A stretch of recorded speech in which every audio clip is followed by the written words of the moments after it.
hella shameless. Necklace on me decorated. All this got me feeling jaded. Hold up, I'll be waiting. Bad thing on my radar. Told me that I'm in a playlist. Flower bomb, she a lotus. I be thinking that I'm famous. I remember when I prayed for this. No sleep, cause I'm anxious. All this shit for entertainment. Crazy thinking that it's day one. All this business for the taking. Yeah. Hold it down for the nameless. Yeah. Oh yeah. I've been on a grind, yeah. Like I'm really on the rails. Like my life is on the line, yeah. I've been getting mines and I've been on it, you. Nothing left to lose.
One. I'm going to have to let you lead on this one because, of course, you were the solo commentator for that one. What was actually one of serious note in the end?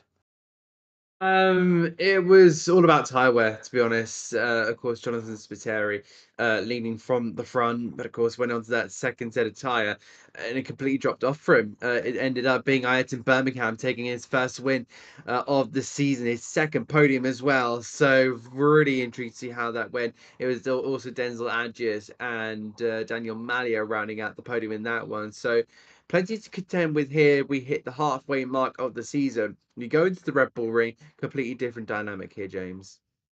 Yeah, I mean, that's it now, isn't it? Because it's pretty much the home straight, isn't it, all the way forward now? Because we are now on our way all the way to the end of this season, where, of course, we are now taking our first trip, of course, to the Red Bull Ring for this stint of 4 rounds. Of course, we take a trip to Switzerland in a week's time, then we head to the Nürburgring and wrap it up with the Daytona International Speedway. A quick reminder of the results then from last time out. It was a few weeks ago, wasn't it? Now, if we remember so dearly. That's, of course, your bottom drivers before we get into the podiums there. In the end, it was a great result from Jonathan Spiteri to get into P4, but he did end up losing a few positions in the end from the qualifying. John Paul Vella, a solid top 5 finish from him as well, and Kassar as well managing to get into the top 10. But in terms of the podium, that is the critical one, isn't it? Because, of course, this is where all the points are absolutely sort of on fire at the moment, because this championship really feeling like, you know, it's one for Ayrton Birmingham to now try and claw back. It does seem like that. Of course, I believe it's on 54 points. We'll see the championship standings in the moment, but that big result is hugely critical for him. There are the championship standings. Denzel Adjias there on 82 points ahead of Jonathan Spiteri. 4 between them. You never know what could happen by the end of tonight. Daniel Malia put himself up into third with his first and third the last 2 rounds. John Paul Vella sits on 59 points for his tally ahead of Ayrton Birmingham and Daniel Mifsud. Chris Samet there drops down to 7th, but of course that critical Ayrton Birmingham win takes him up to P5, but he's still got a lot to claw back from his unfortunate demises in the first couple of opening rounds to defend his title. Clint Orland is in P8 ahead of Joel Falzon de Bono, and Oscar Juereb will be in P10 ahead of Owen Kassar, and looks like Marlon Spiteri and then Grima, Page and Shini rounds of our 15 cars that have entered the championship.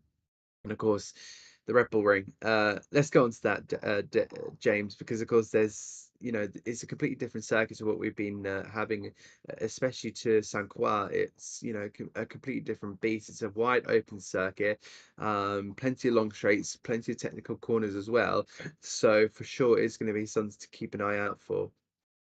Yeah, so I think that is going to be the critical one, isn't it? Because it is completely a different sort of element in this one. So let's take a quick look at the map, actually, because the Circuit de Saint Croix ended up bringing you this completely intense circuit. But of course, we're hoping we'll actually have the graphic for the Red Bull Ring in just a few short moments. But the Circuit de Saint Croix, as you rightfully point out, Adam, is more of the intense circuit on the tyres. The Red Bull Ring, not really known for that one. You might get a little bit of wear going through the complex of turns number 5, 6, and 7. However, the majority of this is pretty much the straights, and this is where in Formula racing we would expect obviously the intensity of the racing, but in GT cars you can go side by side through the complex of 5 through 8, and potentially a little bit of a battle through 9 through 10 as well. Expected pole lap, we reckon, though, between 28.9, 29.4. Could be a bit faster than that one, though, to be fair, with the pace of certain drivers.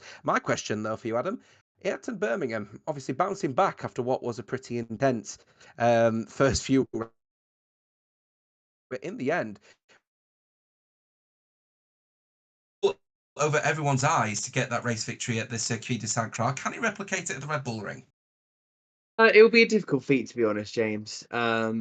He's been having a really difficult season. Just having a look at my stats on the other page. He started out with a 3rd place, then he had a 7th and a 10th place. That kind of really puts you in a bit of a difficult scenario. And then he goes on to win. So he has had the summer break. He has time to relax. He's also had time to compose himself and do a little bit of practice. But always, not lost if he can go on and win the last 4 races. My God, it would be an absolutely incredible feat. But the championship doesn't allow this. It doesn't allow for drivers to make slip ups. The consistency has been unbelievable. We've had 4 different races, 4 different winners, and so many different drivers on the podium. Just trying to scan down my list. I think we've had 6 podium sitters as well. So that really just showed the competitive nature of the championship. And one little slip up, it could mean a big demise for you in the standings and an absolute mountain to climb. We're nowhere near Scotland, but you're asking the driver to try and climb Ben Nevis at this rate. Quite. And I think we're looking forward to seeing what's coming up in just a few short moments' time. We are going to be going live for the Red Bull Ring. Don't go away. We're back in just a few short moments.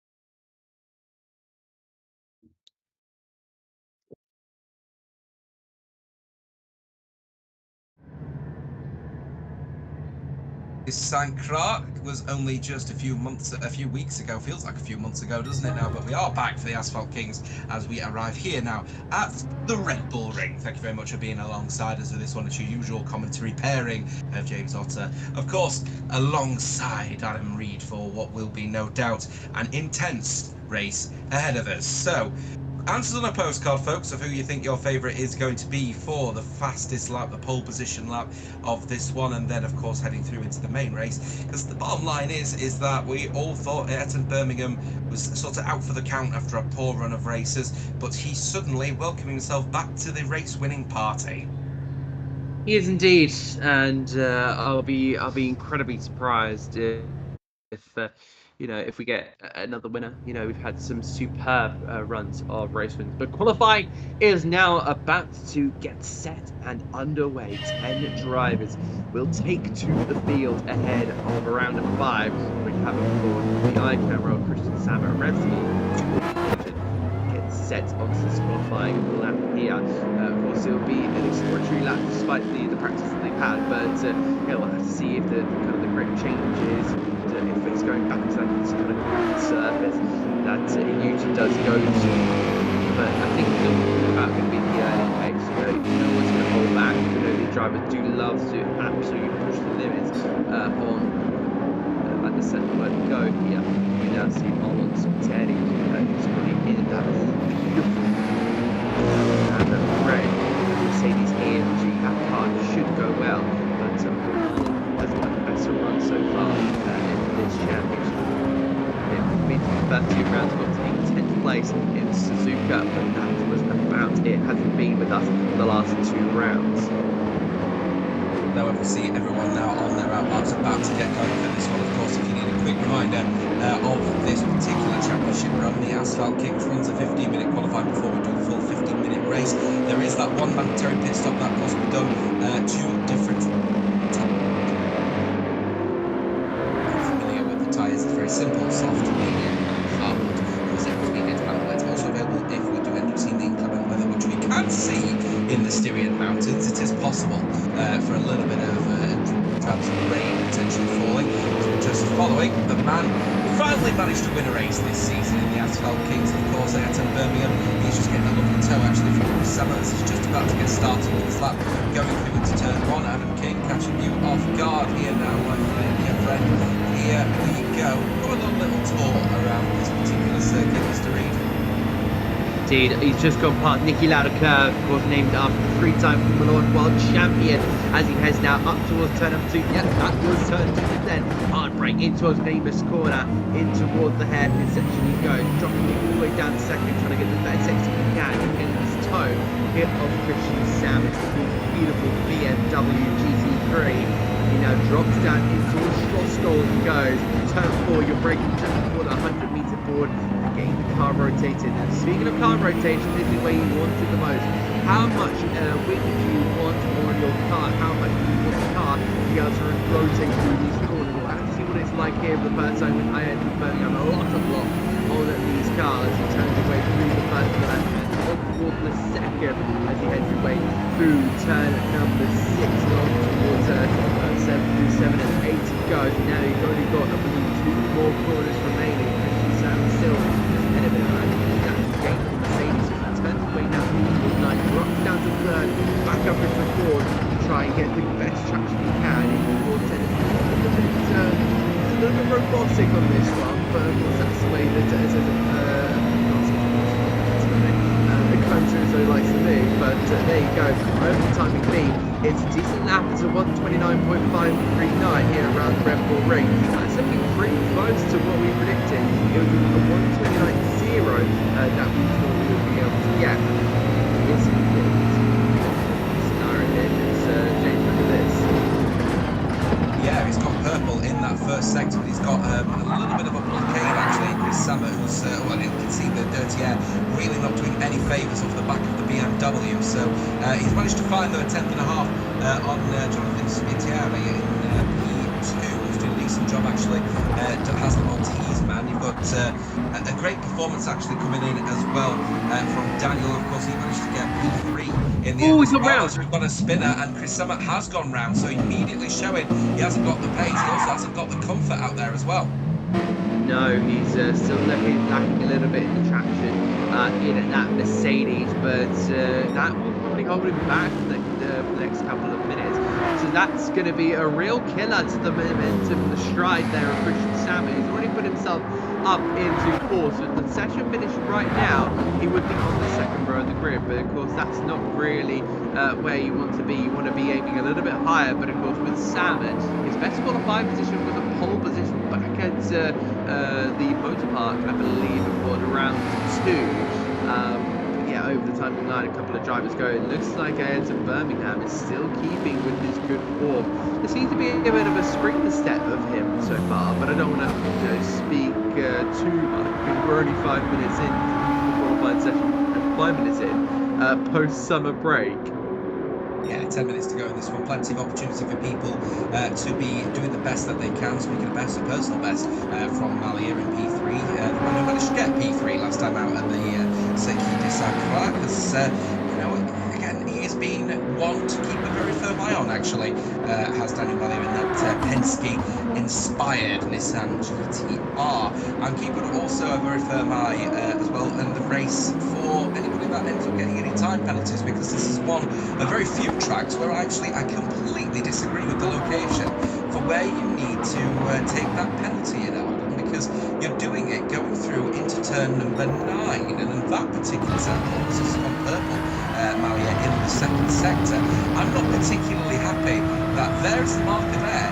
That can be particularly dangerous because, of course, you're going over the crest of the hill and you can catch people completely off guard when you get hesitant off the throttle as a result of having to take the time penalty. A little bit wide from Malia, though, coming across in the final corner and then sending it all the way to the line. And this actually now getting a time penalty for that track extension. So it'll be another half a tenth family up in 29.764 for him on that one, but now a half a second penalty to Daniel Malia's name. Oh dear, and 1 second penalty there to Birmingham, so he's already pushing the limits here.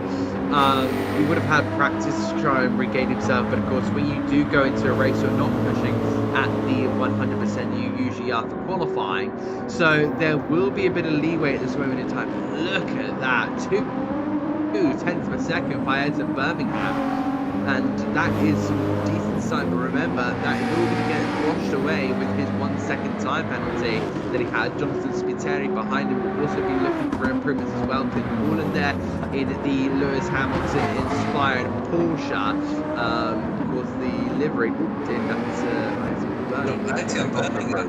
Yeah, going off the road, completely missed his braking zone, and he's put himself straight into the gravel track going through turn number 4. So interesting stuff. Even though he's the fastest man out there, still not particularly comfortable. Perhaps the track is quite green, but no green, but actually going full purple for Spiteri in the second sector, blisteringly quick in that second sector. Now approaching where you would be taking your penalty if you were in race trim, and then coming across the final couple of corners, an extremely wide line from Spiteri as he now approaches the final corner, where again we're expecting people to really be lining up here. Denzel Agius has just gone second fastest in a twisting fashion, but not known for his qualifying pace. Jonathan Spiteri actually loses time in the final sector, 55 thousandths of a second, stage P3.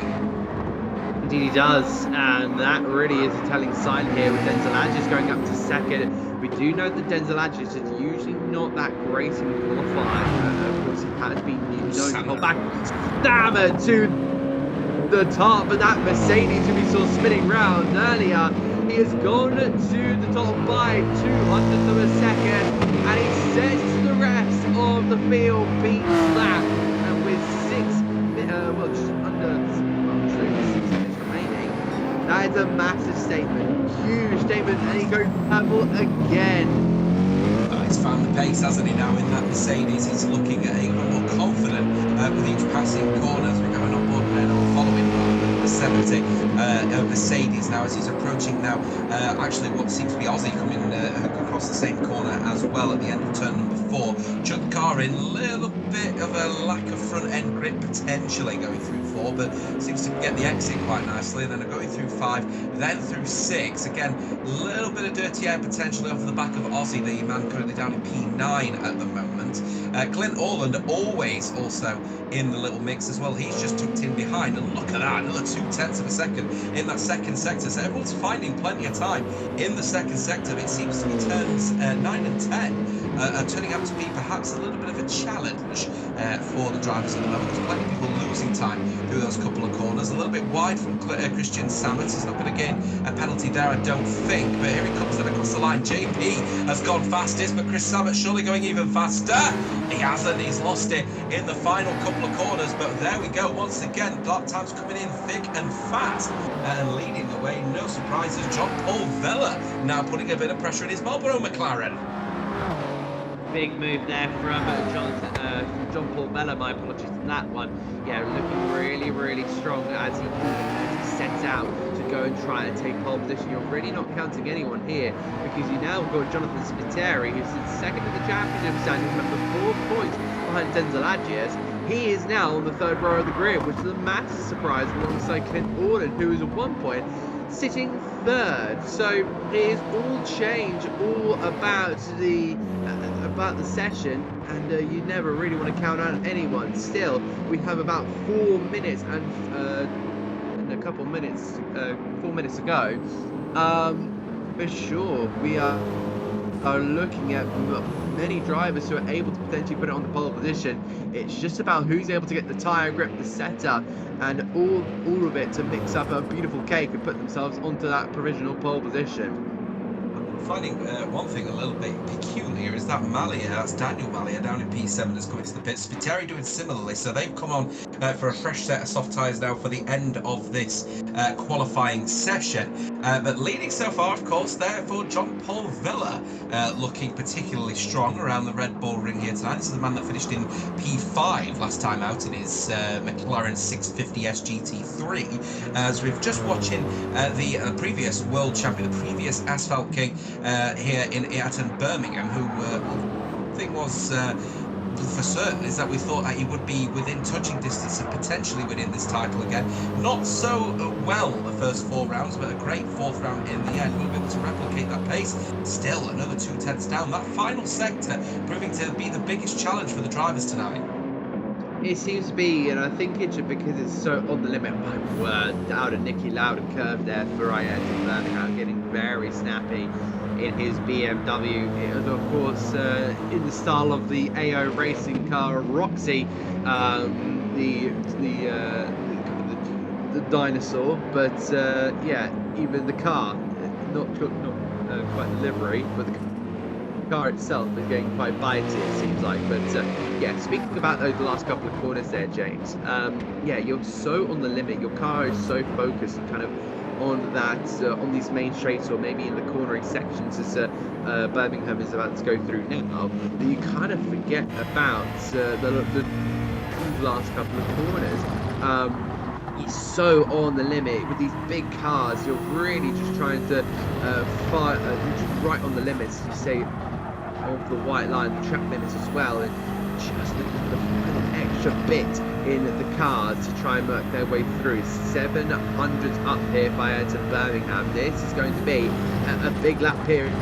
Uzi about to get blocked here by one of the cars. No, it's John Paul Vella who just about managed to get out of the way. But you can see that it's such an on-the-limit car with these big, heavy GT3s. Who just managed to go over wide here. Half a second penalty. Goes over the line, and it's only 600, almost 700 off there. So very, very close for Ayrton Birmingham, but no cigar this time around. 2 minutes remaining.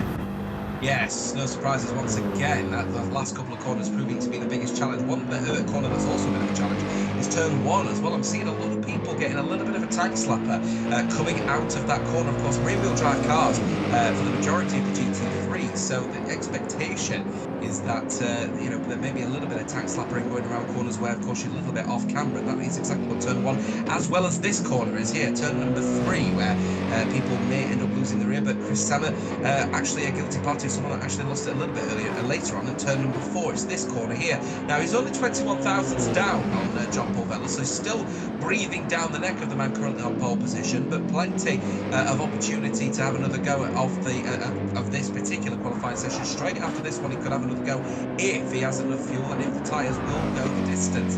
You're right though, I think, Alan, on this one as well, because these set of corners here, they're so sweeping in it that you just feel so much careful. As Des Lagius has gone fastest, and then look straight in the mix as well, as Daniel Malia has gone to P2. So John Paul Vella immediately beaten, and the 2 Brits now at the front. A little bit of a tag slapper from Malia on this one, so I don't think this is going to be a representative lap on this occasion, and I don't think he's got enough time either, so they're the fastest laps. John Paul Vella is just coming across the final corner to start his lap, but Chris Sammer, on the other hand, is just about to finish his. Now here's a critical question: is he going to get anywhere near John Paul Vella, or is he going to get anywhere near the possible quicker laps here as he comes across the line right now? Will Christian Sammer improve? He will not. So it was an outlap on that occasion, and this is his last attempt. Keep a very firm eye on John Paul Vella, as well as this man, Ayrton Birmingham. Oh, John Paul Vella's gone wide. He's on the grass. That's the it for him then. So it is going to be about Chris Sammer. It is going to be about Ayrton Birmingham. Denzel Adjus could still improve. Indeed he could. This final minute of qualifying is going to be oh so crucial. Ayrton Birmingham in the slipstream there of Osbert Schwedem. He's thinking, get out the way, get out the way, get out the way. And that's exactly what Schwedem does. In towards Schloss Gold of turn number 4 and rotating that car around. Was that a little bit wide there from Ayrton Birmingham, because that car just did not quite look the same shape. The tyres, the rear tyre temp are looking a little bit warm for now as well, so maybe they could be overheating, meaning the car will be sliding rather than sticking to the surface. He now exits on toward the next sweeping section of corner. 3 cars over the line. Look at that, Jonathan Spiteri to the top of the standing now from Denzel Agiers and Daniel Malia, but this is the man we're looking at, last time's winner at Saint Croix. He's looking to top the standings once again and lead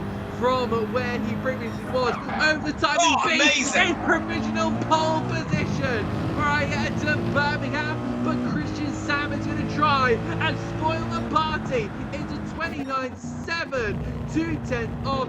There is your pole sitter. Ayrton Birmingham takes top honours once again here in the Asphalt Kings qualifying session. It wasn't quite the predicted 129.0 that we had planned. It was a 129.343 that did and sealed the deal instead. Oh, Ayrton Birmingham, where has this pace been throughout this season, my friend? You are on pole position by 53 thousandths of a second, exactly 1/10 down though. Denzel Agiers, great qualifying performance from the man in P3. Managed to get P2 last time out at the Circuit de Saint Croix. He'll be happy that he's definitely within touching distance of potentially a race win tonight. But can he make it 2 from 2 in a row for Ayrton Birmingham for the race? Down towards the bottom, Aussie finishing in P9, and then you've got the other Spiteri man himself. He will be Marlon Spiteri. He is down in P10. So we are going to be getting going with the race in just a few short moments' time. But you know, you can't deny that one. Ayrton Birmingham suddenly has found his mojo. He might be trying for a little bit of a push to get into the top 3, but is the damage already done from this season, though, Adam? Well, I would say no, and I'll give you a bit of a stat here, James. That was Ayrton Birmingham's first pole position of the season. We now have 5 pole sitters in 5 different rounds. Can you believe that? It's no surprise, actually, to be honest with you, because the bottom line is that this is a championship where everyone has been really in touching distance of potentially getting pole. 1/10 separating the bottom of top 3 rather is just a testament to what this championship has been all about on Gran Turismo 7. We should therefore be in for a very intense race ahead of us at the Red Bull Ring in Austria. We're going to be taking a quick break. Don't go away. Should be a good one.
We're not too far away from the main race ahead of us at the Red Bull Ring. Question for you, though, Adam, on this one is that where are we going from here? Because all of the drivers have suggested that they are in very close proximity to each other in terms of qualifying. Denzel Agiers, a man who wasn't really known for his qualifying performance, has immediately shown that he can be within touching distance of the fastest laps. That should help his race pace, what he's mostly known for. Very quickly, you know, what's your thought process on this one, Adam? Who's the favourite? It's a really good question, James. And to be honest, you just have a look at that top three. We've seen it in our screens. You see Ayrton Birmingham, you see Jonathan Spiteri, you see Denzel Andrews, and you just think, to be honest, any of them could win.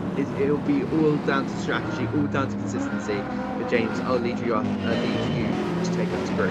Yeah, no more waiting. Let's go racing here at the Red Bull Ring in Austria. The driver's now going to be heading towards turn one, where of course we're not expecting any major incidents going through here with the rolling starts, but going through here, a little bit of a tank slapper indeed. Tyres looking a little bit cold for the pole sitter of the Ayrton Birmingham, and Jonathan Spiteri potentially getting a little bit of a run, maybe going through into turn number 3. The number 19 McLaren now may go for the dive going through into turn number 3, but turn number 4 is probably going to be the safer bet. Go for the late breaker, and once again Ayrton Birmingham going a little bit early on the brakes as he lost a little bit of confidence maybe at the beginning of this first lap. So Jonathan Spiteri maybe getting a little bit of a run, but the McLaren doesn't look that powerful enough at the moment. Going towards into turn 4, is he going to go for the dive, or is he just going to hold station? And I think the Maltese man taking a bit more of a wiser approach going through turn number 4, but you can see pushing him around the circuit now is Jonathan Spiteri against Ayrton Birmingham. Keep him coming down as we've got a really strong battle happening here for P6. This is 4-car battle as we've already got a half a second penalty for Clint Orland, and he'll be forced to decelerate going through into turn 8, and that could be critical this early on. Everyone's going to be very aware over the crest of the hill. That could pose a bit of a threat for the 911. Here he comes then, and you'll see him hemorrhage positions as that half a second is deliberated, and then down the inside line then will Marlon Spiteri go to take P7 out of the hands of the Ferrari-inspired 911. Indeed he is, and that was a little bit of a disappointing moment there for Clint Orland. Hopefully, I hoped he would be on the pace, but of course a bit of over-aggression I think at the start there. I've kind of forced him into that scenario, but already Jonathan Spiteri throwing a few attacking shapes in this one as he looks to try and go for the lead. Meanwhile, Daniel Malia, his Penn Oil Nissan GTR Nismo, is about to now attack the back of Denzel Andrews of 2 front-engine cars, and now Daniel just prized open the door to try and search around the outside. The smoothback is absolutely beautiful, and he's now going to head on toward the downhill section into the Schlossgold. It's a drag race for now, but it does seem to be the Nissan GTR in that tow of the cars ahead. But in towards the corner, he'll be hard on the brakes, and Denzel Andrews will just shoot down around the outside, outbrake himself, and Daniel Malia now finds himself up into 3rd place. But now look at that, John Paul Vella about to look on the outside there, but it just looks like they're going to be staying side by side with the inside line. The multicolored Lexus stays ahead. I would say I would describe it as the Sky-inspired Lexus, even though we know full well it is not, but you'll know what I mean on that one, Adam. But I tell you, Denzel Andrews, suddenly where's his pace disappeared to, Adam? Because usually he's not known for his qualifying. He showed some blistering pace in qualifying, and the race pace has not been particularly great in this early phase, actually, from Denzel Andrews. Is he approaching this race with a bit more caution on his tyres? Is he taking perhaps a little bit of a learning from previous races where, of course, strategy played an absolute blinder for him throughout this season as well, and of course played very well for him last time out at the Circuit de Saint-Croix, finishing in P2. So is he considering his tyres, or is he considering a different approach maybe compared to all the other drivers? I think he's saving. This is classic Denzel Andrews style. He's just saving up. Doesn't need to attack too much there. There you go, he's pushing now a quarter of a second already now to the goods, and yeah, he'll be a little bit disappointed that he gave position away, but he does know that he might have the long-term edge on Daniel Malia. He just needs to stick himself within the picture, otherwise he will not be looking at a race win here. It all kind of depends on his overall pace as well. I think he's one of the drivers that might try and go long as well, maybe go a lap or 2 extra compared to the driver that first decided to jump in the pit lane at the time of the stint. So I do wonder who will be one to push, who will be the one to kind of save here. But yeah, it's just one of those scenarios for the moment. We've just got to wait for the race to develop first, let the slow burning happen, and then we'll get a bit of an idea. But already that top 5 looking incredibly close here, James.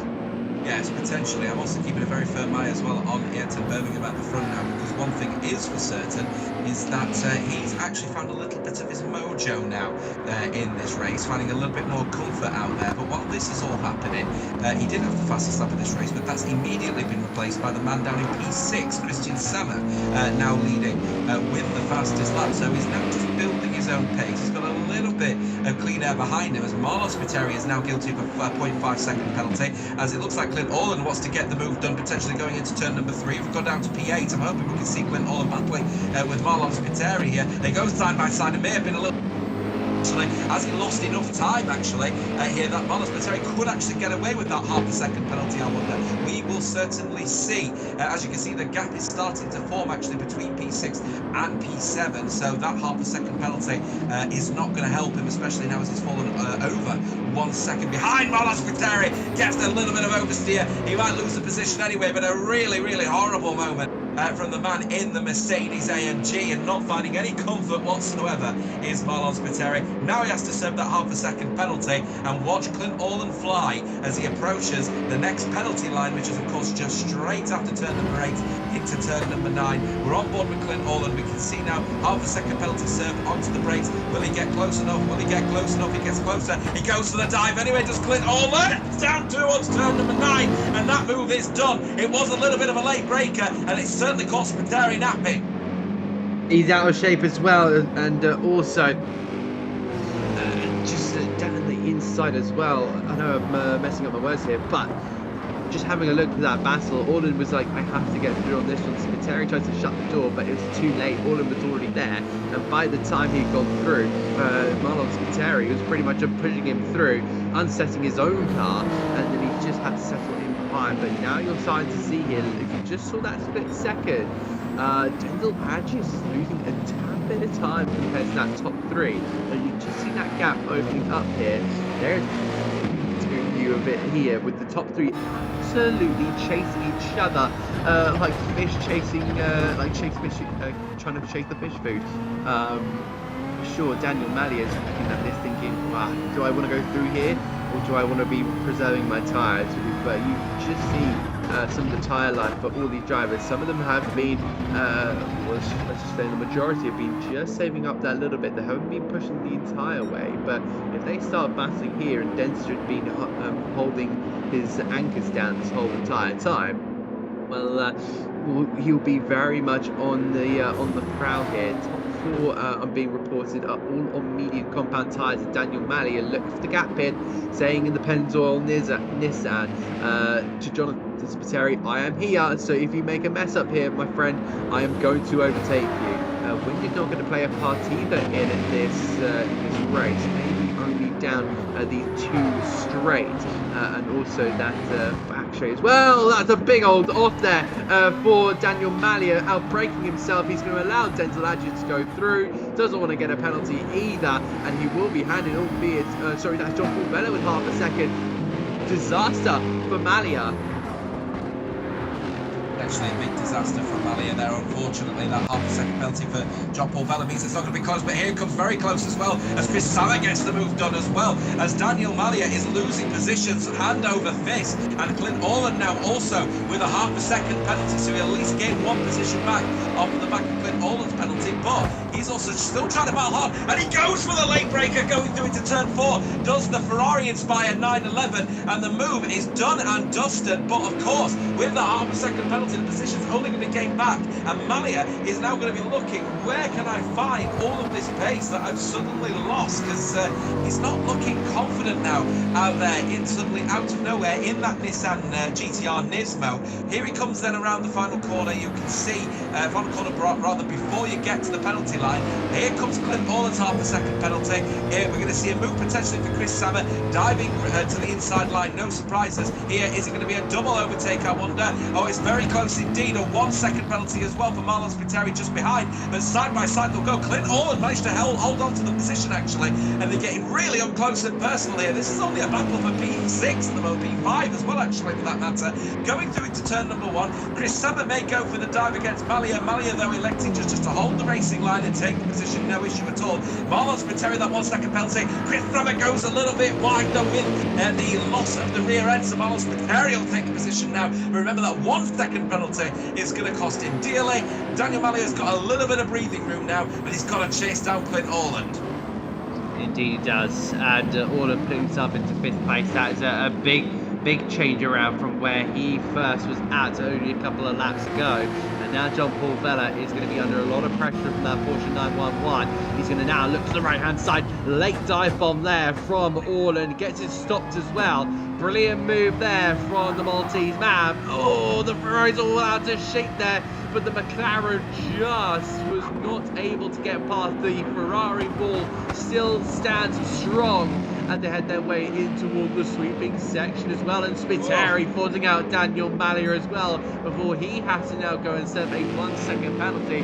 Plenty of penalties being handed out there to Spiteri. I think the car is just going over the limit too many times personally, but yeah, he will allow a couple of cars through on that occasion.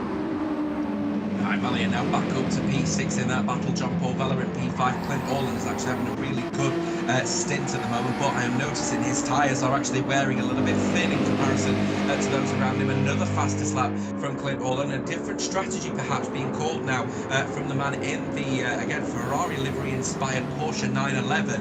The question is what is the strategy now for Clint Orland? He's burning through his tyres a lot more aggressively. He has to switch onto another compound of tyre. He probably will end up now striving for a hard tyre as we're going side by side for P1 here. This is between Ayrton Birmingham and Jonathan Spiteri at the front, and they go side by side. And Ayrton Birmingham suddenly out of nowhere losing time hand over fist and has handed the position and the lead of this race over to Jonathan Spiteri. Is he going to go for the move around the outside then of turn 4? The BMW does have the traction around these off-camber corners. The saloon variant seems to have the traction, but easily held on to by Jonathan Spiteri in that McLaren 650S. No surprises there. He now leads this race with just a little bit over 38 minutes to go. And that is going to be a big move there for Jonathan Spiteri. And whilst these two are absolutely dicing it out there for the lead of the race, Denzel Adjus is just sitting back there thinking, yep, you do you, boys. I'm just going to watch here from afar and see how it goes in terms of strategy. But look how far off the road there Spiteri was.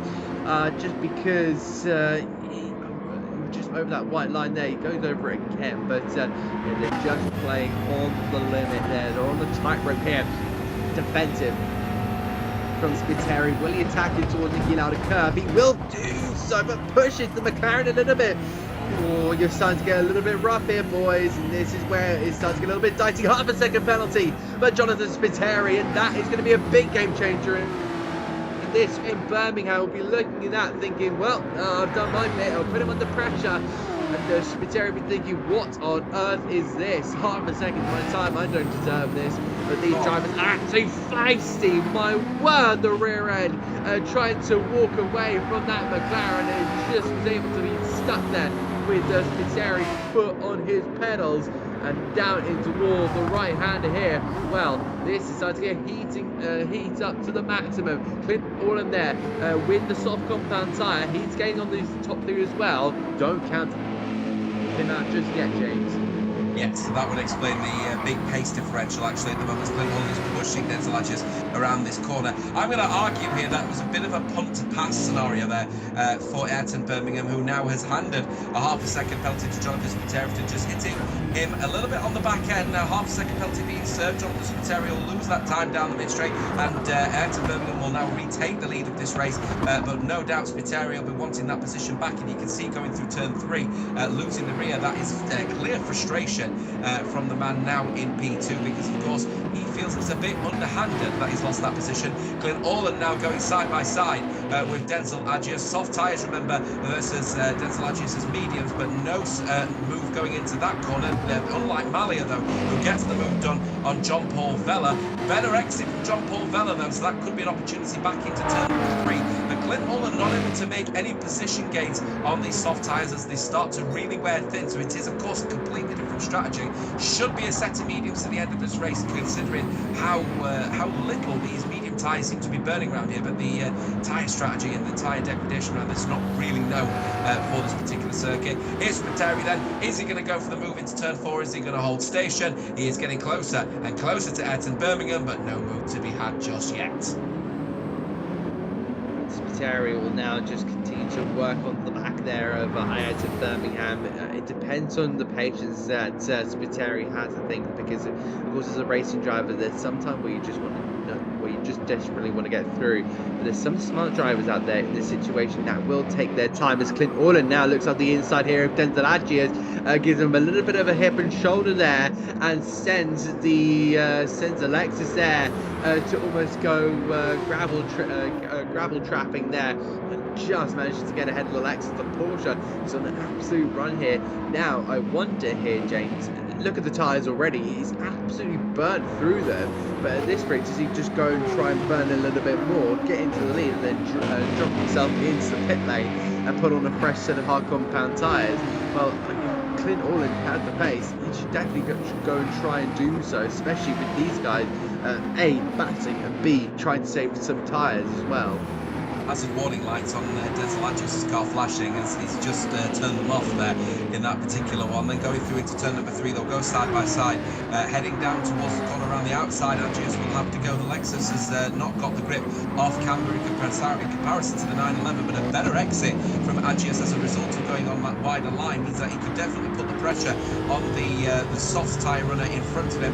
Down the inside line they will go, squeezing and squeezing and squeezing, getting closer. Oh, so late on the brakes in comparison to the Lexus, who gets the switch back, does Clint Orland, and holds on to P3 in very beautiful circumstances. It's very aggressive racing, but so far very fair from the man in P3 and 4. That was I was almost squinting my eyes and thinking, is he going to get through? Is he going to get through? I almost curled up into a ball, into a paper ball, when that move was sent there by Denzel Adjias, but evidently went wide there. And Daniel Malley is also trying to burn a way through in his Nissan as well, so he's going to now try and force his way up the inside. He's found the gap, and now he's a beautifully prized open the door of Malia, and that Pendle bright yellow Nissan moves on ahead here. Denzel may be feeling a little bit of stress here.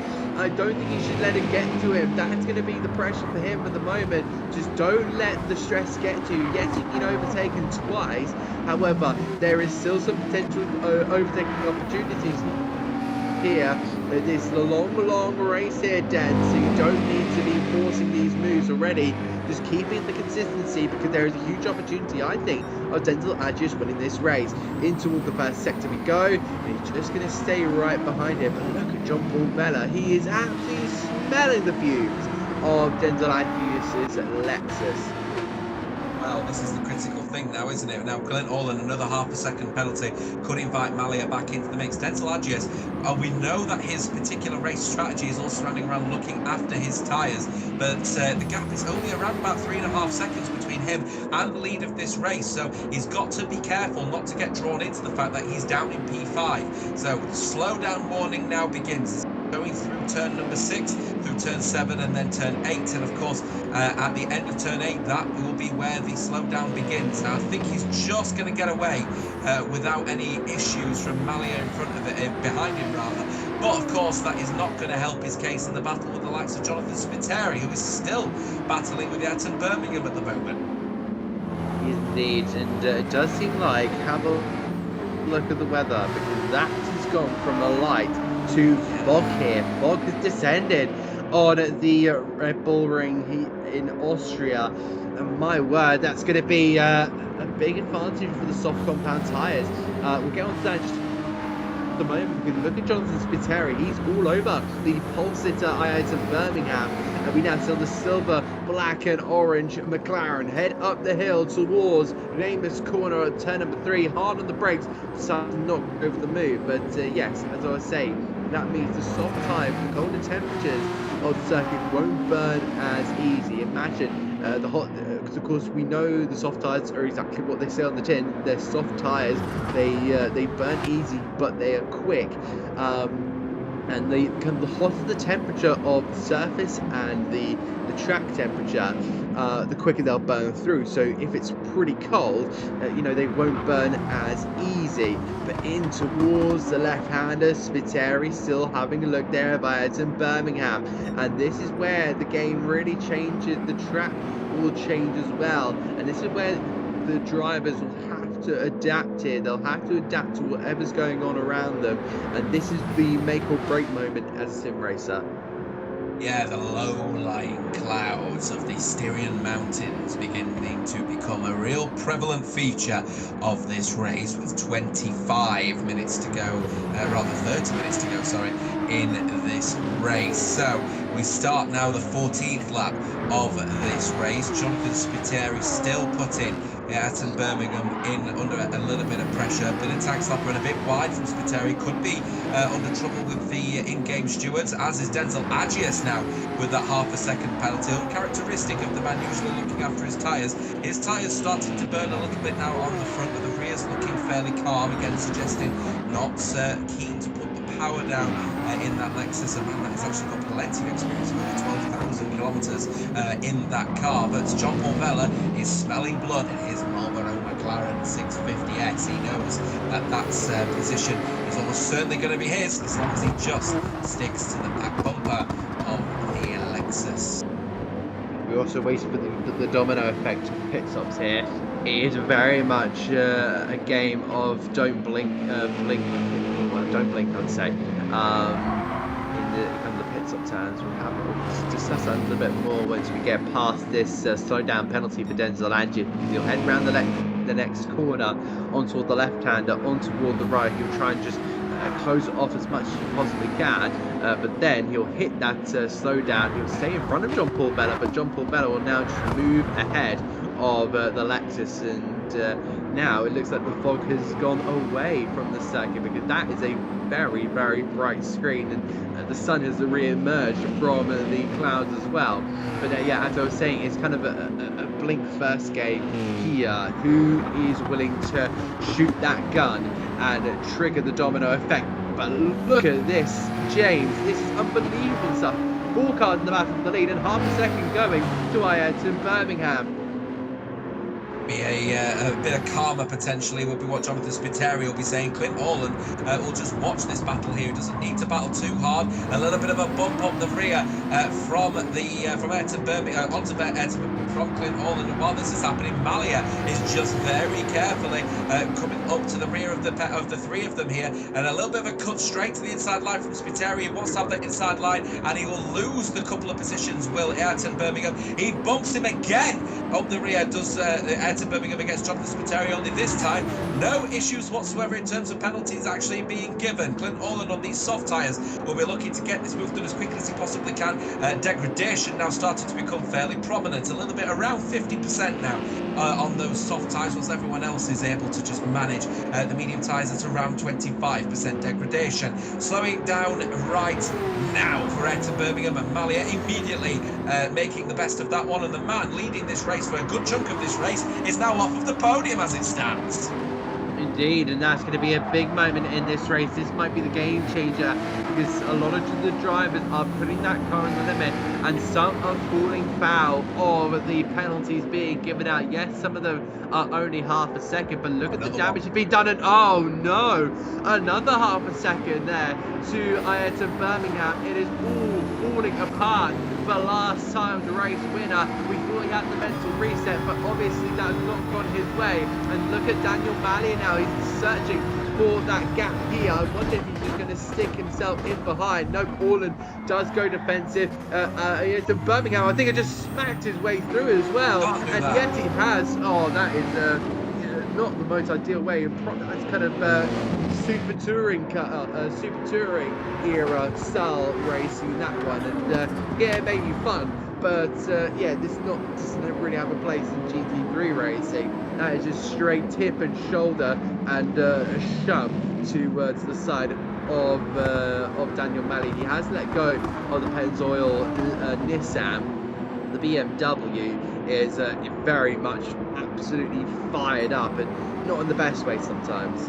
Yeah, unfortunately, it was the turn 9 excursion when he went off of the track there. I think he got caught off guard, perhaps being a little bit slower than he anticipated, of course, after serving the last penalty. He'll learn his lesson this time, though. He's not going to get overtaken by John Paul Vella, but he will be now losing a bunch of time to those now on the podium. He'll maintain P9, speaking of which, through turn number 9. Denzel Agius now gets the move done against John Paul Vella and promotes himself right back up to P5, diving immediately to the inside line to defend from the Marlboro McLaren 650S. Going down towards turn number 1, then Denzel Agius will have the inside line. John Paul Vella surely not going to look for it on that occasion, but he may look for the later breaker going now down towards turn number 3.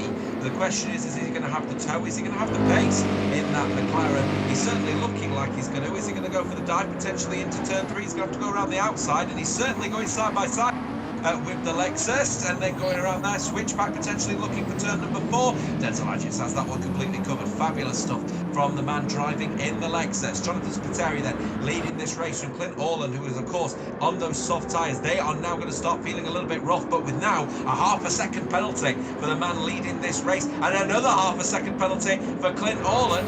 Malia, who was suddenly looking like he was battling in the midfield, is now looking down at a potential P2, maybe even a P1 if things fall in favour. Oh dear, both of them with the penalties here, and Daniel Malia is now able to catch up. And I don't remember the last time Daniel Malia actually got a penalty to slow down. So this will be a big opening here for both for himself, but just slowly gain. But that's really all he needs. And I wonder if he's able to maybe push Clint Orland in towards the leader. But of course, Jonathan Spiteri has gone, well, I'm going to dip out of this one. I'm leading the race here, so I'm going to make that decision to make my way into the pit lane here. And Clint Orland clicks over onto lap 18 here and will be the leader here at the Red Bull Ring. Would like to go to Clint Orland actually, because if I'm right in what I saw, I believe he's now got a red flashing light for his fuel, and he certainly has Clint Orland, so he's going to be in the pits imminently. Get off of those soft tyres, and he's going to have to fuel all the way, but he could go onto a medium tyre, whilst everyone else is going to be considering their options here. With 25 minutes to go, is a soft tyre the potential option? Clint Orland is showing that actually the soft tyres will go the distance, so being on that inverse strategy has helped him on track position, but with now a half a second penalty to his name, Daniel Malia is now surely going to be breathing down the neck of potentially leading this race before Clint Orland even considers a pit stop. He goes to the inside line to defend it, but the Penske-inspired Nissan GTR is certainly looking extremely sharp. Around the outside he will go. Will he have the traction versus the soft tyre runner to potentially take a challenge around the outside?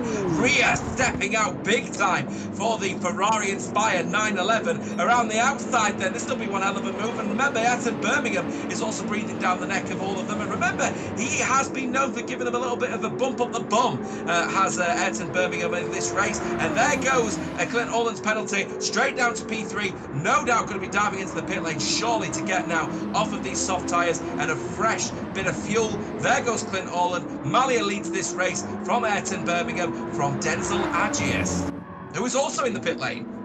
Yep, so 3 stops here. Look at Orland there on 1% of fuel. So he has timed that to perfection. So I think he'll maybe go to about 50 to 60% of his fuel load, whilst others will maybe try and go the same, but no, they'll be able to have that option of pushing that little bit more. So for sure it will be superbly interesting to keep an eye on what a lot of the drivers are doing. But it's now come that time where Jonathan Spiteri basically pulled the trigger and said, I'm pitting here.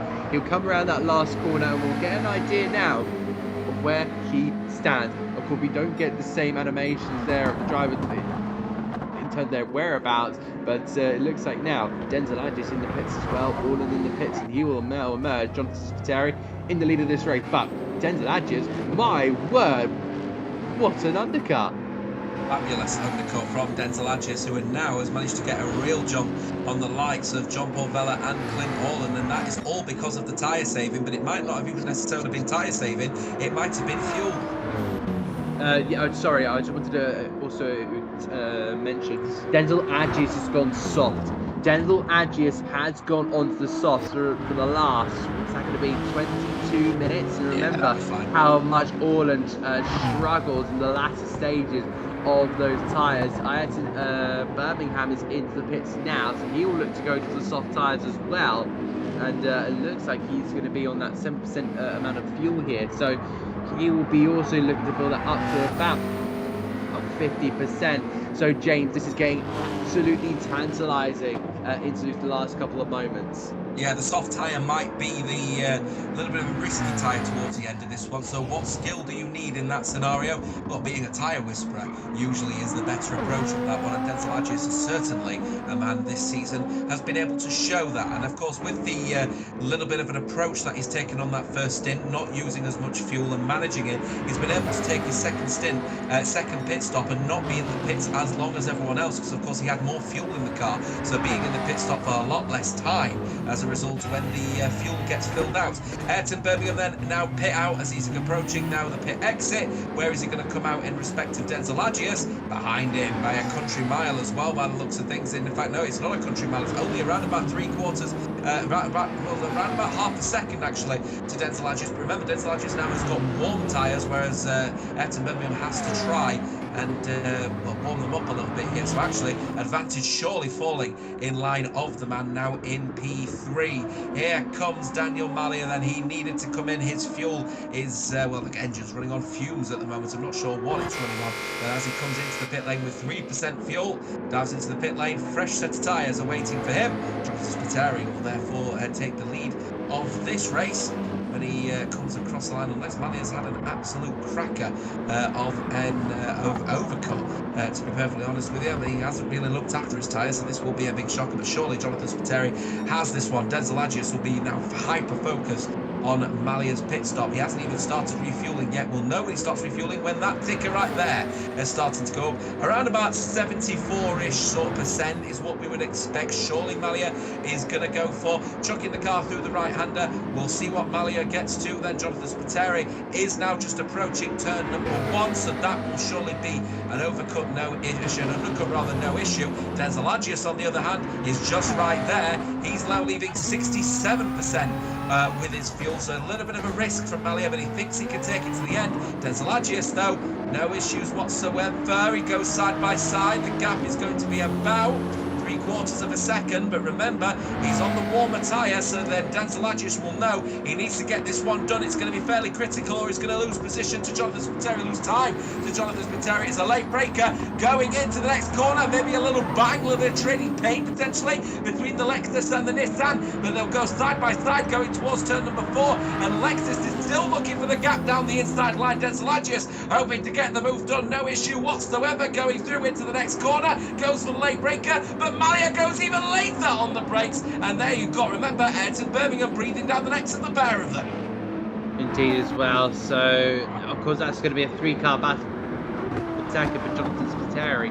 Has just been so consistent, you know, he's sat behind some of the drivers, he's really attacked during the early stint, but yeah, it's a big surprise to see Ayrton Birmingham down there in 4th, and what was meant to be his kind of redemption arc, it's kind of gone out with a whimper.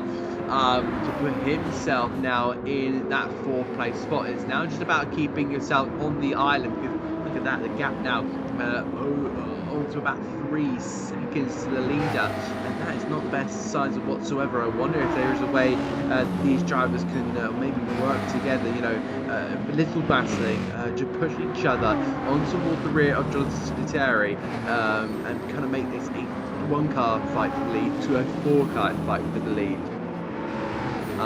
It will be a huge effort from all these drivers, but remember, they only have 15 minutes remaining. Yeah, it's only 15 minutes remaining, so it's not just a case of trying to nurse the soft tyres, it's about using the best of them as well with the little time that there is left in this race. A little bit just over 15, about 17 minutes left in this race in indeed. So gap around about half a second. Malia did in the end manage to get a decent overcut in the end versus Denzel Agius, but he did have to put in a little bit less fuel in comparison to Denzel Agius, with about 67%, though he did pit a little bit late. If we could skip back over to P2, let's have a quick look at where his fuel currently is then as a result of that one with Daniel Malia. It'd be interesting to see the fuel, and it's actually roundabout comparable. So Malia just managed to time leaving the pit lane to perfection, actually, as Denzel Agius and Malia about sharing the same amount of fuel. Malia may not actually have to save as much as I thought he might need to towards the end of this race. So Denzel Agius' battle, is it just for P3 or is it potentially P2 on the cards? Malia started to pull a bit of a gap. I do wonder kind of if that is all down to the drivers, but yeah, it just seems like Spiteri is just keeping himself consistent. You know, he's keeping himself in check. There's not much he can do at the minute. Just stay on pace here. But Ayrton Birmingham is absolutely looking ferociously behind the rear of the championship leader, and this is where it starts to get to the moment where Ayrton said to himself, "I've got to get past. I've got to get past. If I don't, the championship might just be over for me." And he wants to keep himself in contention to the last possible moment, but it's then sitting a purple first sector, almost 3/10 faster than anyone else on the circuit. So it looks like Spiteri is just taking it nice and calmly here. But let's have a look at Daniel Malia as well. But that gap's still sitting at 3.1 seconds. That McLaren is absolutely flying. Yeah, it certainly is at the moment. The Lexus is also just finding a little bit of pace. That first sector doesn't surprise me. Denzel Agius keeps going fastest there. Remember, he's a bit of a tyre whisperer, but that entire first sector consists of just basically that one corner.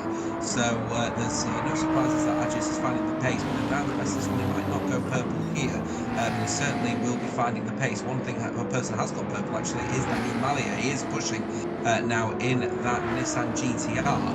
The question is as if Daniel can continue to pull away here from Denzel Agius, and actually is Ayrton Birmingham down in P4. Is he going to start putting a little bit of pressure now on the Alexis? Yeah, good question on that one, but yeah, of course he will. He's a racing driver. He needs to potentially get past, and if he does know that there are moments where he can't go win the race because he's just a bit too far back, he has to go for second. He has to put himself in a position where he'll be best for second here. So that will be his aim now. But at the end of tonight's, the championship lead will change hands. Jonathan Spiteri, after what was a very disappointing result and a complete drop-off from where he was in St. Croix, has now turned himself into a big moment in the championship. The fine swing once again for the trophy. It looks like it's going to be heading in the way of the Maltese driver, with the Brits currently in third, still leading it for the moment, but by the end of this race, by the check flag flies, we will be seeing a different championship leader. So it really does give you an idea here. I think Daniel Malia will also be looking to push himself maybe into contention as well, but also another driver in Birmingham will be wanting to put himself into big contention. If he puts in a decent result here like he is doing at the moment, he will climb back up to fourth. So huge gains to make here for all these drivers, but this is a huge moment in this championship swing. Yes, that's the critical thing now, isn't it? Because, of course, you've got the main man, Ayrton Birmingham, looking to try and retain his crown as the Asphalt King, but the last 3 rounds have proven that actually it's going to be a little bit more difficult for the man in P4, but he does have an opportunity potentially to get a bit of a move on Denzel Agius. He goes wide, going through turn 1, a podium potential still on the cards for the man, remember, who got pole position this time out at the Red Bull Ring. But Denzel Agius, again, looking now towards the straight, very happy indeed in his current position, looking to try and just keep within touching distance of Daniel Malia, but the gap now 1.3. Is there a little bit too much tyre saving now occurring from Denzel Agius, or is this all going to be part of a long-term battle for potentially putting a bit of a charge maybe towards the end of this race with tyres that might be a little bit fresher, with a bit more fuel maybe in the car, and potentially P2 still on the cards for the man in the Lexus? He is. That is going to be a big manoeuvre, see what Dens can do. He's still trying to file his way around the corners, but he's just losing touch here with Daniel Mali. And I think the game plan just wasn't executed right for Denzel just to call the penalties earlier. Maybe a bit too much saving as well for the Briton in the Lexus. It's kind of maybe just falling short there, and you now see him at this moment in time at the mercy of BMW. The brake plate just doesn't seem as strong. It just doesn't seem to be matching around. And this is exactly what Spiteri must have been feeling like last time when he was being pulled down the field at the expense of his tyre. The wiggle there from Ayrton Birmingham, but he will be absolutely desperate to try and get through. The BMW will now shape up behind the multicoloured but white base. This is here. Will he go to that inside line? He is just going to stick it behind now. And my word, it's starting to get spicy here in the battle for third here, Joe. Yeah, he's getting in his wing mirrors, isn't he now? Is the winner from last time out. Denzel Adjus not phased though, as he's heading down towards the corner of turn number 4, where we've seen many overtakes that have occurred, many incidents that have occurred very late on the brakes from Ayrton Birmingham, the defending champion, looking to try and get at least back-to-back podiums, but the pole sitter will not be happy with his current track position of P4 at the moment. You could testify that perhaps the strategy has not been particularly great. You could testify that little stint where he kept getting time penalties that he had to serve, of course, going through towards turn number 9 has cost him more dearly than perhaps meets the eye. Malia, though, is really starting a charge now, gap of around about 1.9 to Denzel Adjus, as Adjus again is trying his hardest to defend it, but I'm going to be perfectly honest with you, it's not doing particularly great in comparison. His tyre wear, especially on the front left, is a little bit more pronounced, although of course remember Adjus did pit earlier than Malia. As it stands so far, Adjus, I'd say, is actually under a little bit of pressure to try and maintain actually the tyre degradation because of the battle behind him from Ayrton Birmingham. So actually Adjus's race has not been exactly in the script that he really wanted. Yeah, the race has really come alive at this rate, but there's still a little bit to gift here, because look at that, Daniel Mali has now found the freedom, the space, the air, to push now, and he's closed that gap down to 2.4, but I just don't know if it will be the same in the fastest lap around, last time around as well for Daniel Malia, 129.720. So yes, by the end of the night, we will be seeing a two-time winner in the series. But will it be Johnson Spiteri, who last won back into round 2 in Japan, or will it be Daniel Malia, who won last time around at Spa-Francorchamps? So many multiple choices here for these drivers. But wow, this is going to be an absolute box office if he can close, and indeed he has closed, because look at Daniel Malia down to 1.8. Has Spiteri maybe just saved the tyres, or has he burned them? I think is my question on this one. They look burnt. They're worse than Daniel Malia. We now know that Malia is pushing away here like crazy. Yes, he's only 3/10 off his time, but don't let that deceive you as well, as Ayrton Birmingham now tries to sweep his way around the outside of Denzel Adjus. Yeah, it's getting particularly close now for that battle for P3. We've got to argue, remember though, that of course Malia pitted later than everyone else, so he was hoping that perhaps going for that slight overcut was going to help them later down the line. Another purple first sector from the Penske-inspired Nissan GTR Nismo. Denzel Adjus still defending in that battle against Ayrton Birmingham for P3. He's doing a valiant effort, but I've got a horrible feeling here for Denzel Adjus that it's not going to be a case of if, but when at some point for the man in the Lexus, because Ayrton Birmingham is looking particularly sharp in this second stint. He'll want to try and get back-to-back podiums, but he will remain currently as it stands in P4. And of course, if Ayrton Birmingham is faster than Denzel Adjus generally, Jean-Paul Vella will start catching up with the pair of them, and that of course will only affect the likes of Ayrton Birmingham, who of course really should be fighting towards the front of this particular race. But again, it's all about keeping your race clean, and when you keep getting track extension penalties, they'll cost you dearly, and this is exactly what happens as a result. It might only be half a second here, half a second there, but in the end, because you're stuck behind drivers you shouldn't have been, it's a lot more than just the half a second in terms of penalties that you got as a result of the track extension, Adam. Indeed, just under 7 minutes remaining. We now reach that kind of 6.5 minutes to this gap here, and look at Daniel Malia now starting to apply the pressure even more, putting in some decent lap times here. 29.8 here last time around, just closing that gap up now. That was 1.2 a flash ago, but a purple sector now for the McLaren. He has done his saving. He now knows exactly what to do, which is lure in that Nissan, getting to push, and then he'll be able to push him away. And Denzel Adjus has got a penalty here, but Ayrton Birmingham has already gone through here and up into the podium places here. A superb run for the BMW driver as he turned away in towards Schloss Gold, but that gap continued to just drop and drop and drop and drop and drop. And now look at Malia now. Is it through the corners that he's gaining, or is it on the straights? It does seem like it's going to be in the corners. That is a big telltale in this little tussle here. But back to Alex and Dens, because that penalty is going to be massively crucial.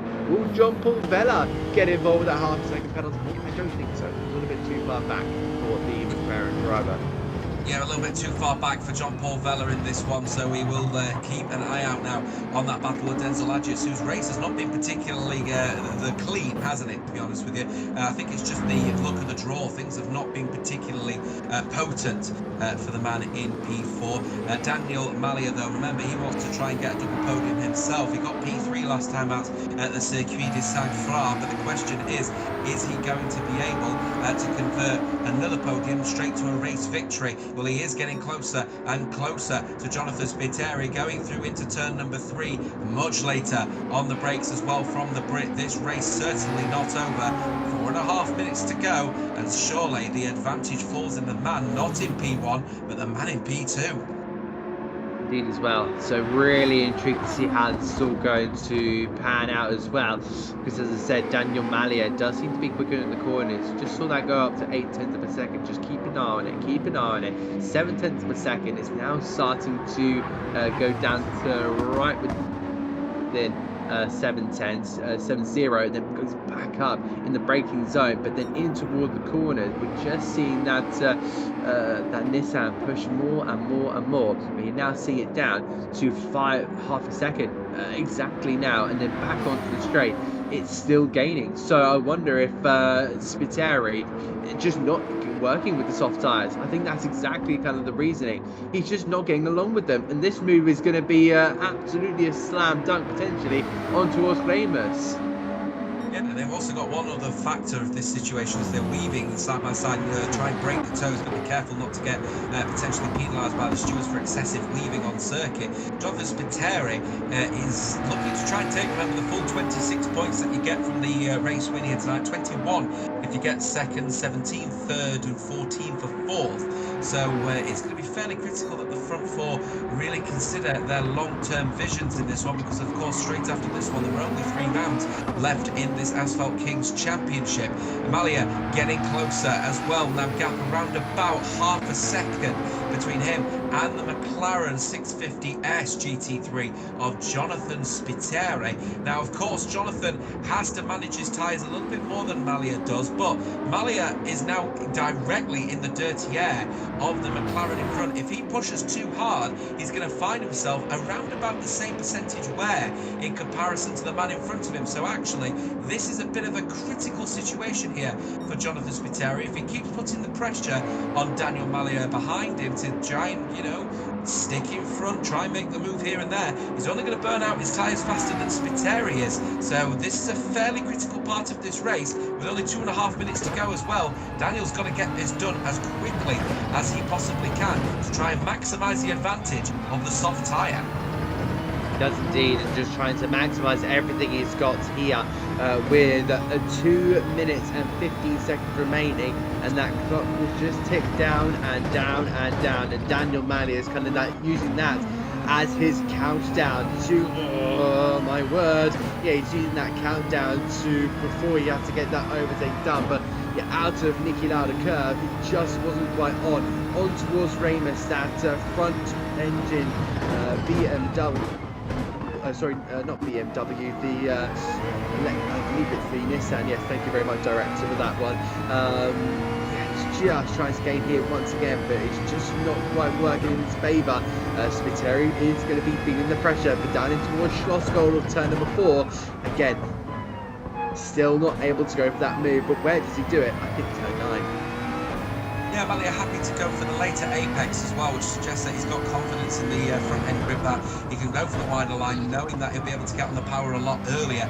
As a result, onto the grass actually from Jonathan Spiteri. That doesn't help him in his line here. The next lap will be the final lap here, Adam. So very quickly here, advantage falling to Daniel Malia, but surely the move going to be done towards turn number 3, maybe towards turn 4. He is, and look at that, sending that McLaren defensive here, and Daniel Malia will be smelling the gearbox, the fumes and everything, smelling blood for that race lead. Of course, with that singular win all the way back at Spa-Francorchamps, he'll be hoping to get a second this season already. Jonathan Spiteri trying to break the slipstream, but we head on toward the final lap of this race here at the Red Bull Ring.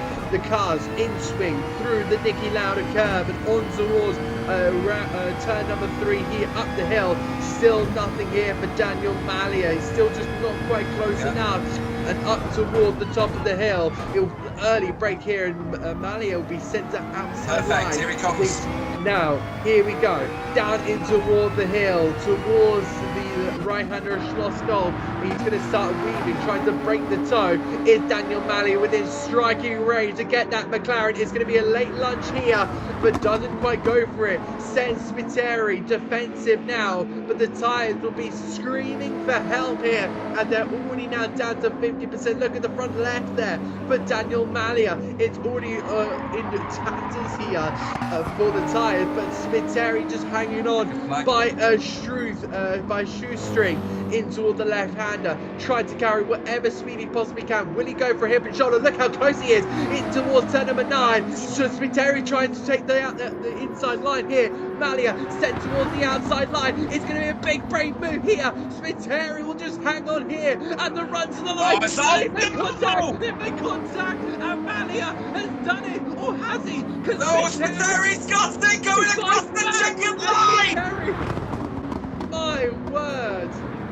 Jonathan Spiteri takes the victory here tonight at the Red Bull Ring in Austria in very controversial circumstances. You could argue that Daniel Malia was off of the circuit when the overtake was done, but either way, extremely exciting stuff. Clint Holland in the end couldn't make the tyres work with the inverse strategy. He finishes in P7 from Samet, who is in 6th. You've got John Paul Feller, who finishes 5th in the end. Not a bad effort indeed. We also have a great performance from Owen Cassar, managed to get P8, and then Ozzy finishing down in P9. So, final results then of this one. It is a race victory in what will be questionable circumstances for Jonathan Spiteri. He wins this Grand Prix here tonight alongside Daniel Malia in the gap of less than 0.2 of a second. Fastest lap, though, going to the man in P2. And then you've got Ayrton Birmingham P3, Denzel Agius finishing in 4th place in the end, which will be a questionable finish for him as well. Where was that race pace, would be my argument for that one. John Paul Veller in P5 and Christian Samet in P6, and Clint Holland finishing in P7. The sole GT Super Racing, Supra Cupra Racing as well, the Toyota finishing in P8. Aussie finishes in P9 then from Marlon Spiteri, who actually looked to be pretty decent in this one, a lap down in P10. That is the end of that one then for that particular race. It is actually one of the more intense races, that one, wasn't it? Because usually you wouldn't expect such an intense fight, actually, towards the end of that one. But in the end, they had to battle hard with that fresh, soft tyre. In the end, Daniel Malia just could not hold on, and it is Jonathan Spiteri who takes the win on that one. Questions for you on that one, Adam, then? Stewards are certainly going to be looking at that one.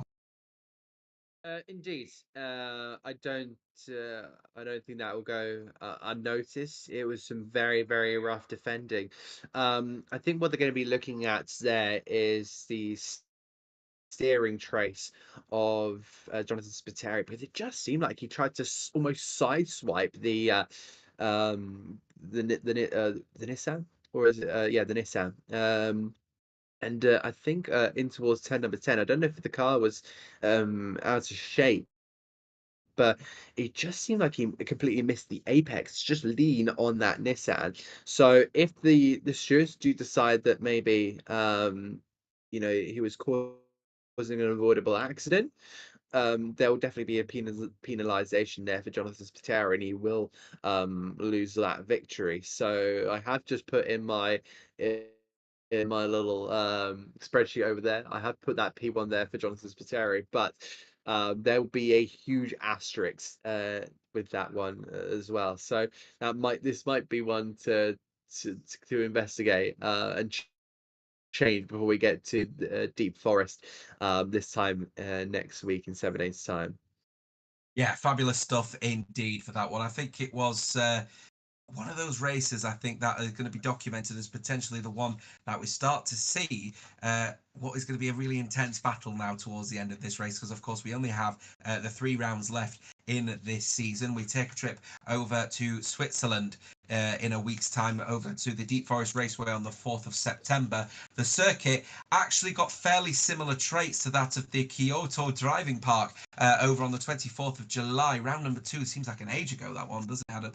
So Deep Forest Raceway, we are expecting high degradation there, because it is, of course, a very fast, free-flowing circuit from turns 7 all the way through turn number 1. So as a result of that, we are expecting the high deg. That surely should fall in line of those that are like the tyre whispers, like Denzel Agius, surely. Indeed. Yeah, I do want to move on to a bit more of positive stuff, but in sim racing, it just seemed like Red Bull Ring always delivers, no matter if it's GT cars, Formula cars, no matter what you put on that circuit, it will deliver fantastic racing, and it really just bring out the best of the best.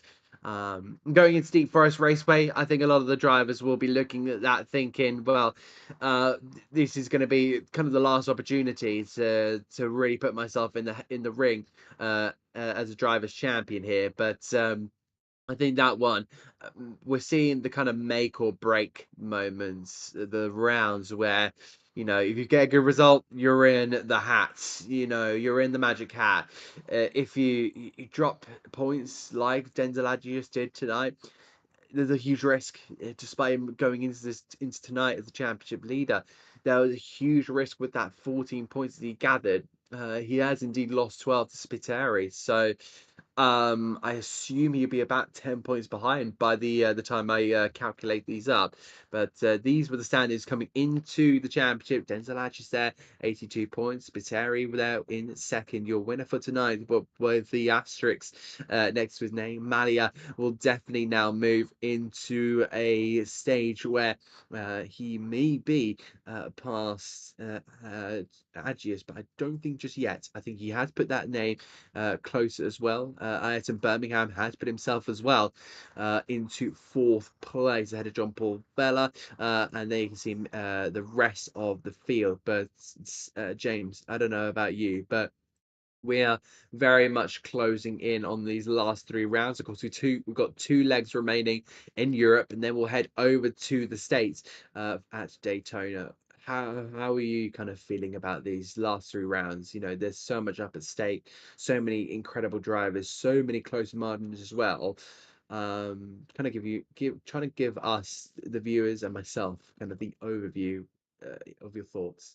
Yeah, I think the thing is that we've got 3 completely different circuits, I think, because of course, you've got the likes of the Deep Forest Raceway, which is very similar to the likes of Kyoto, where we're expecting some high deg. So we're expecting people where strategy is definitely going to come into play. But of course, you're pushing the car to the absolute limit at that particular circuit. So that one is going to be we're going to keep a firm eye on as well. Nürburgring always delivers as well. Germany always has a great race at the Nürburgring. And of course, Daytona is a fabulous circuit to wrap up this calendar out. And I'm expecting, depending on the layout that we use, which I don't believe we are using, we will be using the oval layout, but of course we're using inner part of the circuit, where again we would expect a little bit of extra degradation around there. So that is also going to be a strategic haven. But all three are completely different circuits, and I'm looking forward to being alongside you for that one, Adam, as well as the rest of you guys. We are absolutely going to be enjoying every step of the way for the rest of this season, because this championship is still very much yet to be decided between certainly 3 drivers. Tonight it falls in favour of the man second place in this championship. Third place in this championship for Daniel Malia is closing up the gap to the one Denzel Agius, who couldn't even get on the podium, couldn't get anywhere near the front 2 for this particular one. We'll be back next week for the intense race over in Switzerland. Take care. Ta-da.